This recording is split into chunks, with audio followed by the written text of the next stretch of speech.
இந்த அரசியல் பொலிட்டிக்ஸ் பார்த்தீங்கன்னா ஒரு புதுவிதமான ஒரு அனுபவம் கொடுக்குதுன்னு சொல்லலாம். அதாவது நீங்கள் நல்லா நோட் பண்ணி பாருங்கள், கடந்த ஒரு 4-5 நாளாக இல்லை ஒரு மாதமாக நம்ம பேசிகிட்டு இருந்த விஷயங்கள், தமிழ்நாட்டில் நடந்த நிறைய மக்கள் பிரச்சனைகள், இது எல்லாமே பார்த்தீங்கன்னா 2 நாளில் காணாமல் போச்சு. நேற்று நம்ம விர்ச்சுவல் வாரியர்ஸோ ஒரு விஷயத்த பெருசாக ட்ரெண்ட் பண்ணாங்க. அதாவது சேவ் டிஎன் உமன் அப்படின்னு சொல்லி ஒரு ஹேஷ்டேகு பெரிய லெவலில், இந்தியா லெவலில் அதுக்கும் மேலே பார்த்திங்கன்னா ட்ரெண்டாகலாம் ஆரம்பிச்சிச்சு. அதை பற்றி நிறைய நியூஸ்லலாம் பேச ஆரம்பித்தாங்க. சடனாக ஒரு செகண்டில் எப்படி இப்போது மழை வரும்போது இந்த க்ளவுட் சேஞ்ச் ஆகும் பாருங்கள், அந்த மாதிரி ஆன்லைன் ஃபுல்லாக வேறு ஒரு விஷயத்தை பற்றி பேச ஆரம்பித்தாங்க.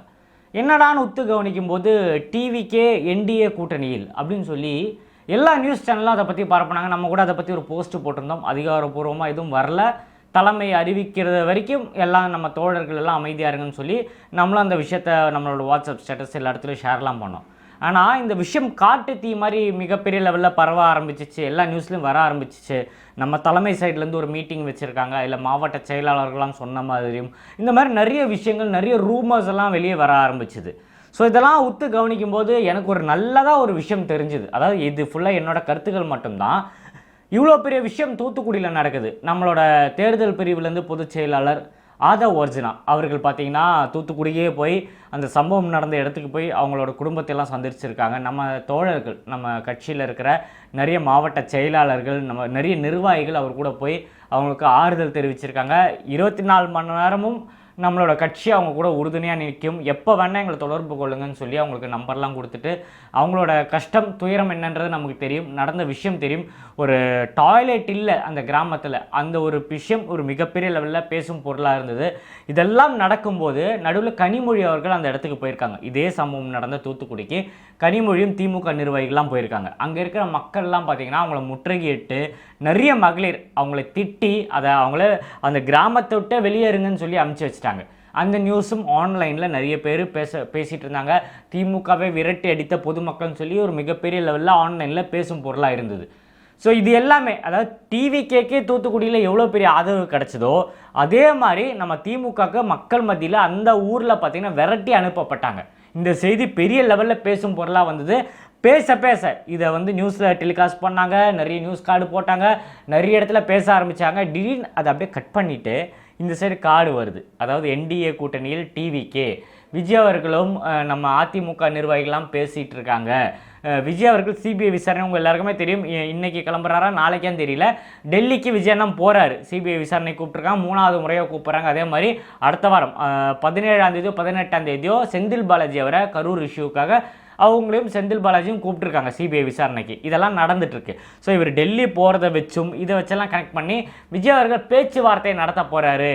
நான் ஒன்று மட்டும் நல்லா எனக்கு புரிஞ்சிச்சுங்க, திமுக ஒரு மரண பீதியில் இருக்காங்க. அவங்களுக்கு இருக்கிற ஒரே கன்ஃபியூஷன் என்ன தெரியுமா, இங்கே விஜய் அதிமுகவோட சேர்ந்துருவாரோ, என்டிஏ கூட்டணிக்கு ஒரு பவர் வந்துருமோ, எங்கே விஜய் இங்கே சேர்ந்துட்டா அதிகமான சீட்ஸ் வந்துருமோ. நீங்கள் லேட்டஸ்ட்டாக நம்ம ஸ்டாலின் அவர்கள் பார்த்தீங்கன்னா இந்த கூட்டணி முடிச்சோன்னா, காங்கிரஸ் கூட்டணி முடிச்சோன்னா வெளியே வந்தோன்னா ஒரு ஆக்ஷன் ஒன்று பண்ணார் இப்படின்ட்டு, அதாவது ஃபுல் ஸ்வீப் என்ற மாதிரி ஒரு ஆக்ஷன் ஒன்று பண்ணார்.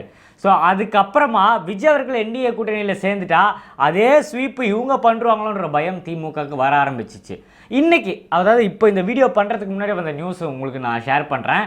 அதாவது கம்யூனிஸ்ட் கட்சியில் இருக்கவங்களாம் இந்த மாதிரி திமுக காங்கிரஸுக்கு அதிகமாக சீட்டு கொடுத்துட்டாங்க, எங்களுக்கு என்ன கம்மியாக கொடுத்துருக்காங்க, தேமுதிக இப்போ தான் வந்தது அவங்களுக்கு அதிக சீட்டு, எங்களுக்கு சீட்டு இல்லை. அதே மாதிரி விடுதலை சிறுத்தை கட்சி ரீசெண்டாக ஒரு ப்ரெஸ் மீட்டில் திருமாவளவன் பேசின கேட்கும்போது திமுகவோட ஏதோ முரண்பாடு இல்லாத மாதிரியும் அவங்களோட ஏதோ வாக்குவாதம் நடக்கிற மாதிரியும் ஏதோ சிக்கல் இருக்கிற மாதிரியும் ஒரு விஷயம் ஒன்று பேசியிருக்காரு. அதாவது கம்யூனிஸ்ட் கட்சியும் விடுதலை சிறுத்தை கட்சியும் திமுக விட்டு வெளியே வர மாதிரி ஒரு தோற்றம் ஒன்று கிரியேட் ஆகுது. இது திமுகவே பண்ணுறாங்களா, எங்கே விஜய் அவர்கள் அதிமுகவை கூட சேர்ந்துட போகிறாங்க. ஸோ சேர்ந்துட்டா அது ஒரு வலுவான கட்சி ஆகிடும், திமுக எதிர்கட்சி கூட நிற்க முடியாதுன்ற மரண பீதியில் இதை பரப்புகிறாங்களான்னு தெரியல. இப்போ யோசிச்சு பாருங்க, விஜய் அவர்கள் அதிமுக அதாவது என்டிஏ கூட்டணியில் சேர்றாருன்னா அதோட இமேஜினேஷன் கிரியேட் பண்ணி பாருங்க. ஸோ இப்போ அதிமுக தனியாக நின்றுனா எவ்வளோ சீட்டு வருவாங்கன்ற யாருக்குமே தெரியாது. இப்போ விஜய்னா புது கட்சி, புதுசாக வரும்போது நம்மளோட பவர் என்னன்றது நமக்கு தெரியும். ஆனால் பொதுமக்கள் ஆகிய பொதுமக்களுக்கும் வெளியே பார்க்குறவங்களுக்குலாம் ஒன்றும் தெரியாது. ஸோ இப்போ விஜய் அவர்கள் என்டிஏ கூட சேர்றாங்கன்னா ஒரு பெரிய லெவலில் ஒரு அதாவது 200க்கு மேலே ஒரு சீட் அடிக்கிறதுக்கு வாய்ப்புகள் இருக்குதுன்னு சொல்லி வெளியே வட்டாரங்கள், நம்ம அரசியல்வாதிங்க, அங்கே அந்த பொலிட்டிக்ஸை பற்றி பேசுகிறவங்களாம் இதை தான் பேசிட்டு இருக்காங்க. ஸோ இப்படி ஒரு கூட்டணி சேர்ந்துச்சுன்னா திமுக எதிர்கட்சியாக கூட உட்கார முடியாது. டோட்டலாக காலி விடுவாங்கன்னு தெரிஞ்சனால இவ்வளோ நாள் பார்த்தீங்கன்னா காங்கிரஸை வச்சு ஒரு கேம் நடந்தது. இப்போ விடுதலை சிறுத்தையும் கம்யூனிஸ்ட் கட்சியும் வச்சு ஒரு கேம் இப்போ பரப்பிட்டு இருக்காங்க, ஆன்லைனில் பரப்பிட்டு இருக்காங்க. ஸோ என்னவாக இருந்தாலும் எங்களுக்கு எங்கள் தமிழக வெற்றி கழகத்துக்கு எங்கள் தலைவர் என்ன முடிவு எடுக்கிறாரோ அதுதான் எங்களுக்கு எதுவாக இருந்தாலும் அதை பின்பற்றி தான் போகும். இது நடக்க போகுது, அதை நடக்க போகுது, இதுதான் சொல்கிறாங்க, அதுதான் சொல்கிறாங்கன்றதில் எங்களுக்கு கருத்து முரண்பாடு எதுவுமே கிடையாது. எங்கள் அண்ணன் என்ன சொல்கிறாரோ அதை வழி நடத்தி தான் நாங்கள் போவோம். இது வரைக்கும் இந்த நிமிஷம் வரைக்கும் அதிகாரப்பூர்வமாக கட்சி சைட்லேருந்து எதுவுமே வரல. இந்த விஷயம் அதாவது மக்கள் பிரச்சனைகளை திசை திருப்பத்துக்காக எங்கெங்கே என்னென்ன நடக்குது எல்லாம் உங்களுக்கு தெரியும். இது எல்லாம் திசை திருப்பணும், மக்கள் ஃபுல்லாக இந்த கூட்டணியை பற்றி மட்டும்தான் பேசணும், மக்கள் பிரச்சனையை உங்கள் கையில் எடுக்கக்கூடாது, விஜய் அவர்கள் வெளியே வரக்கூடாது, எஸ்ஓபி விஷயம் வெளியே வரக்கூடாது. ஏன்னா நம்ம இப்போ ரீசெண்டாக கூட கண்டன ஆர்ப்பாட்டம் வச்சுருந்தோம். இதை பற்றிலாம் நம்ம பேசக்கூடாது, மக்கள் இதை பற்றி யோசிக்கக்கூடாதுன்ற அளவுக்கு தெளிவாக இருக்காங்க திமுக அரசு. அவங்க ஃபுல்லாக பார்த்தீங்கன்னா கூட்டணி கூட்டணி கூட்டணி. இன்னும் 2 நாளுக்குள்ளே தெரிஞ்சிருங்க யார் யார் என்னென்ன கூட்டணி போகிறாங்க, என்னென்ன நடக்க போகுதுன்றது. ஏன்னா எலெக்ஷன் நெருங்க ஆரம்பிச்சிச்சு. அவங்க சீட்ஸ் எல்லாம் கன்ஃபார்ம் பண்ணணும், வேட்பாளர்களை அனௌன்ஸ் பண்ணணும், நம்ம மேனிஃபெஸ்ட் நம்மளோட வாக்குறுதிகளெல்லாம் எல்லாத்தையும் வெளியே சொல்லணும். இவ்வளோ விஷயங்கள் இருக்குது. இதுக்கெல்லாம் பார்த்தீங்கன்னா நமக்கு டைம் கிடையாது. இன்னும் 1 மாதத்துக்குள்ளே எலெக்ஷன், 1 மாதத்துக்குள்ளே ஆல்மோஸ்ட் இந்த வாரமே டேட் அனௌன்ஸ் பண்ணுறாங்க. மிஞ்சி போனால் ஒரு 30-40 நாளில் எலெக்ஷன் வர ஆரம்பிச்சிடும். ஸோ நம்மளோட விஷயங்களை அனௌன்ஸ் பண்ணணும், நம்ம கேண்டிடேட் அனௌன்ஸ் பண்ணணும், நம்மளோட வாக்குறுதிகளை அனௌன்ஸ் பண்ணணும், நம்ம மக்கள் சந்திக்கணும், மக்களை போய் சந்திக்கணும், எந்தெந்த ஏரியாவில் எங்கெங்கே போகிறாங்க, இந்த மாதிரி ஏகப்பட்ட பணிகள் நமக்கு இருக்குது. ஸோ இதுக்கு நடுவில் பார்த்தீங்கன்னா இந்த கூட்டணி விஷயத்தை கொண்டு வந்து அது இது இது எனக்கு நேற்றெல்லாம் பார்த்தீங்கன்னா உண்மையை சொல்கிறேன், நேற்றெல்லாம் பார்த்தீங்கன்னா ஏகப்பட்ட ஃபோன் கால்ஸ். என்ன தலைவா என்டிஏ கூட போகிறீங்கன்னு சொல்கிறாங்க, என்ன அரசியல் களம் மிகப்பெரிய ட்விஸ்ட்டில் இருக்குது, சேர்ந்துருவீங்களா, இல்லை அவங்க வந்து சேர வாய்ப்பு இருக்கா, யார் சிஎம் கேண்டிடேட்டு, நீங்கள் துணை முதல்வராக போயிடுவீங்களா, இந்த மாதிரி ஏகப்பட்ட கேள்விகள். எனக்கு இன்ஸ்டாகிராமை திறந்தா இந்த மெசேஜ் தான், ஃபோன் கால்ஸு, வாட்ஸ்அப் மெசேஜஸ், ஏகப்பட்ட எனக்கு தெரிஞ்ச நண்பர்கள் எல்லாம் ஃபோன் பண்ணி இதை தான் கேட்குறாங்க. என்ன நடக்க போகுது? நான் எல்லாருக்கிட்டையும் சொன்ன பதில் தான் உங்கள்கிட்டயும் சொல்ல போகிறேன். நம்ம தலைவர் தளபதி விஜய் நான் என்ன சொல்கிறாரோ அதுதான் தமிழக வெற்றி கழகத்தோட பாதை. ஸோ அதை வச்சு தான் நம்ம தொண்டர்கள் தோழர்கள்லாம் அவர் சொல்கிறத வச்சு தான் நாங்கள் இது வரைக்கும் வழி நடந்துகிட்ருக்கோம். அந்த ரூட்டில் தான் நாங்கள் போவோம். எங்களுக்குன்னு ஒரு கருத்து, நாங்கள் இதை சொல்கிறோம் அதை சொல்கிறோம்லாம் கிடையாது. தலைமை என்ன முடிவு பண்ணுதோ அதுக்கு கட்டுப்பட்டு தான் நம்ம போவோம். அதுதான் நம்ம தமிழக வெற்றி கழகம். இவ்வளோ நாள் நம்ம ட்ராவல் பண்ணியிருக்கோம். இது வரைக்கும் விஜய் நான் சொன்ன ஒரு விஷயம் இருக்குது, இதுதான் நம்ம பாதை, இப்படி தான் போகிறோன்ட்டு. அதே பாதையில் தான் இப்போ நாங்களும் இருக்கோம், ஸ்ட்ராங்காக இருக்கும். அவர் என்ன சொல்கிறாரோ அதே பாதையில் தான் இருக்கும். ஸோ இப்போ எங்களுக்கு பொறுத்த வரைக்கும் மக்கள் பிரச்சனையை நாங்கள் எடுத்து பேசிகிட்டு இருக்கோம், எடுத்து சொல்லிட்டு இருக்கோம். அதில் தான் நாங்கள் கான்சன்ட்ரேஷன் பண்ணிகிட்டு இருக்கோம். அதை மாத்திர லெவலில் திமுக என்ன பண்ணாலும் நாங்கள் மாற மாட்டோம். எங்கள் விர்ச்சுவல் வாரிசு அதை தாக்கி தான் பேசிகிட்டு இருக்காங்க. தமிழ்நாட்டில் நடக்கிற நிறைய அநியாயங்களை வெளியே கொண்டு வந்துட்டு இருக்கோம். இதை மூடி மறைக்கிறதுக்கு என்ன பிளான் போட்டாலும் அதுலேருந்து நாங்கள் டைவர்ட் ஆகாமல் அதை பண்ணிகிட்டு இருக்கோம். ஸோ நீங்கள் இப்போ வந்து நியூஸை பற்றி, அதாவது பார்க்குற வியூவர்ஸ், சப்ஸ்கிரைபர்ஸு, மக்கள் கருத்து தாங்க எங்களுக்கு மெயினாக முக்கியம். நீங்கள் என்ன விரும்புகிறீங்க, என்ன கூட்டணி போகலாம்? ஏன்னா இப்போ கூட்டணி இருக்கும்போது இப்போ ரீசெண்டாக நீங்கள் பார்த்துருப்பீங்க நியூஸில் பொதுச் செயலாளர் ஒரு மீட்டிங் போட்டார். அதில் அவர் எந்த இடத்துலையும் எனக்கு தெரிஞ்சு பிஜேபி நோ இந்த கூட்டணி போகலாம்னோலாம் கன்வே பண்ண மாதிரி எந்த நியூஸும் நான் பார்க்கல.